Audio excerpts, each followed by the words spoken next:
formez-vous à la méthodologie des prophètes, dont l'appel à Allah Azza wa Jal. Du coup, dont l'appel au Tawhid. Et de commencer par le Tawhid.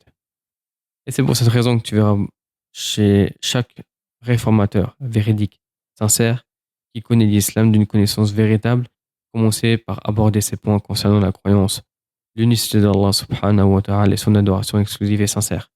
Et c'est ce qu'on peut voir parmi les savants de la sunna. Et ça, c'est une des caractéristiques, parmi les caractéristiques des savants, c'est que les savants de la sunna, ils commencent par le tawhid. Et énormément de leur temps et de leurs livres, de leurs cours, c'est sur des points, sur des thèmes qui sont relatifs au tawhid.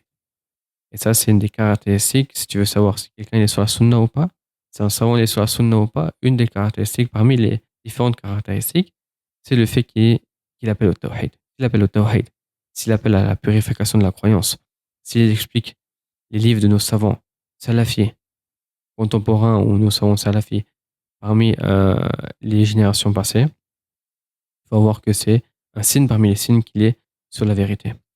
Et du coup, l'imam Malik, rahimahullah, il a dit La yusslifu akhira hadhihi al-umma illa ma asraha awwalaha. L'imam Malik, rahimahullah, il a dit Rien ne réformera les derniers de cette communauté si ce n'est ce qui réforma les premiers d'entre elles. Du coup,